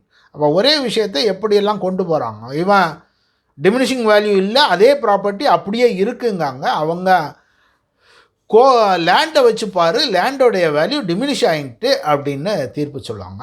Mischief and invasion of civil right. நடுவழி பாதையில் கல்லள்ளி போட்டான் மண்ணள்ளி போட்டான் அப்படின்னு சொல்லுவாங்க. இட் இஸ் பார்க்கக்கூடிய பாதை, 2 பேருக்கும் பொதுவான இடம். ஒருத்தன் அதில் கல்லள்ளி போட்டுதான் மண்ணள்ளி போட்டுதான் அடுத்தவனை உபயோகிக்க விடாமல் செய்தான். அது கிரிமினல் கேஸு மிஸ்சீஃப் அப்படின்னு கொண்டு போகிறாங்க. It is invasion of civil right. உங்களுக்கு நடந்து போகக்கூடியது வந்து சிவில் ரைட்டு. அந்த சிவில் ரைட்டில் ஒருத்தர் குறுக்கிடுகிறார் என்றால் நீங்கள் அங்கே போங்க, சிவில் கோர்ட்டுக்கு போங்க அப்படின்னு காமன் பேசேஜ் அதை ஒருத்தர் லெவல் பண்ணி அதில் கல்லுகளை போட்டார், இது சிவில் ரைட்டு, இங்கே போடுங்க அப்படின்னு சொல்லி போடாங்க.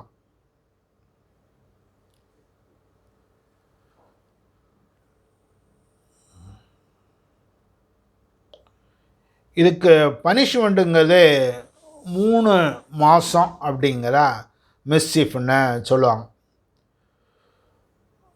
மிஸ்சீஃப் மட்டும் இருந்தால் 3 மாதம் அப்படிங்கிறது. இனி தொடர்ந்து இந்த மிஸ்சீஃப் ஒவ்வொரு வகையாக மாறும். Mischief causing damage to the amount 50 rupees, 50 ரூபாயும் அதுக்கு மேலேயும் அப்படின்னு சொன்னால் என்ன தண்டனைங்கிறத 427 சொல்லுது, 2 வருஷம். ஒரு 10 ரூபா வேல்யூ அல்லது அதுக்கு மேலே உள்ள ஒரு மிருகத்துக்கு நீங்கள் கொன்னால் அல்லது அதை ஊனமாக்கும்போது தண்டனை என்னங்கிறத 428 சொல்லுவாங்க. ஒரு அனிமலை, இ commit such animal by killing, poisoning, maiming or rendering useless. ஒரு நல்ல நாய் இருக்குது, நாயை கல்லை வச்சு எரியுதான், காலில் போட்டுட்டு கால் ஒடிஞ்சிட்டு, அப்போ ரெண்டரிங் த அனிமல் யூஸ்லெஸ், 10 ரூபாய்க்கு மேலே மதிப்பு, அப்போ 2 வருஷம். அப்போ நாயை கல்லை தூக்கி காலை எரிஞ்சு காலை ஒடித்தா 2 வருஷம் சிறை தண்டனை வரை கொடுக்கலாம். அடுத்தது 50 ரூபாய்க்கு மேலே உள்ள அனிமலில் உள்ள விஷயங்கள் சில குறிப்பிட்ட அனிமல்களை சொல்லுவாங்க. A person commits mischief, he commits such animal by killing, poisoning, maiming or rendering useless any elephant, camel, horse. அந்த காலத்தில் எந்த மிருகங்களை உபயோகித்தாங்களோ அதுகள்லாம் வருது. இதில் 429. 430 வாக்கியா வரப்பு எல்லாம் மாற்றி வாட்டரை திருப்பி விடுவாங்கன்னா தண்டனை அங்கே தான் 430 சொல்லுவாங்க. A person commits mischief, any act which causes or which he knows likely to cause supply of water. தண்ணி கொடுக்கக்கூடிய விஷயம் விவசாயத்துக்கு, குடிக்கிறதுக்கு, அல்ல மனுஷங்களுக்கு அல்ல மிருகங்களுக்கு குடிக்கிறதுக்கு, சுத்தப்படுத்த அல்லது மேனுஃபேக்சர் தொழிற்சாலைகளுக்கு உள்ள தண்ணீரை சப்ளையை குறைக்க அப்படின்னு செய்தீங்கன்னா உங்களுக்கு 5 வருஷ தண்டனை அப்படிங்காங்க. வேதவள்ளி நரசிம்மராவில் குறுக்க ஒரு வரப்பு கட்டினாங்க, அடுத்த இடத்துக்கு தண்ணி போகாமல் தடுத்தாங்க. அதை இந்த கேஸில் மெட்ராஸ் கோர்ட்டில் இதை செய்தாங்க. அதாவது வாய்க்கா வரப்பாக மாற்றி வைக்கிறது. இது அந்த காலங்களில் கூடுதல் நடக்குது, இப்போவும் நடக்குமா இருக்கும். தண்ணி ஓடக்கூடிய தண்ணியை மேல் உயரத்தில் இருக்கவன் என்ன செய்வான், எல்லா தண்ணியும் அவனுக்கு எடுப்பான். தண்ணி தட்டுப்பாடு வரும்போது அடுத்தவனுக்கு போகாமல் மாற்றி விடுவாங்க. இந்த மாதிரி விஷயங்களுக்குன்னு ஒரு செக்ஷனை வச்சுருக்காங்க. இப்போ இதில் சந்தேகங்கள் இருந்தால் கேளுங்க. 7:55 சந்தேகம் இருக்கா? மிஸ்சீஃப் இப்போ நீங்கள் ஒரு எக்ஸாம்பிள் சொன்னீங்க சார், ஸ்டாஃப் வந்து ஒருத்தர் நிலத்துல இருந்து இன்னொருத்தர் எடுத்துட்டு போயிடுவாருன்னு சொல்லி, அது வந்து செக்ஷனில் வராதுங்களா சார்? எது? அதாவது ஒரு டிரான்சாக்ஷன், ஒரு செயல், ஒரு குற்றச் செயலில் மட்டும் வராது, எல்லாத்துலேயும் சேர்த்து மிஸ்சீஃப் ஒரு 5 செக்ஷன் அதுக்குள்ளே வைப்பாங்க. சார்ஜ் ஷீட் எழுதும்போது எல்லா செக்ஷனும் வரும். தண்டனைன்னு கொடுக்கும்போது தனித்தனியாக தண்டனை கொடுப்பாங்க, இல்லை ஒரே தண்டனையை கொடுத்துட்டு ஒரே சமயம் எல்லாம் நீயே அனுபவிச்சுக்கோ அப்படின்னு கொடுக்கலாம். எல்லாம் வரும். அவன் சொத்தை இவன் எடுத்தாங்கிறது வரும், மிஸ்சீஃப் வரும், எல்லாத்தையும் சேர்த்து தான் கொடுப்பாங்க.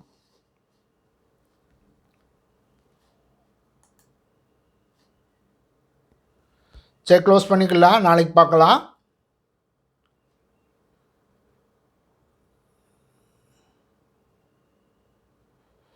நாளைக்கு பார்க்கலாம். நீ க்ளோஸ் பண்ணிக்கலாம்.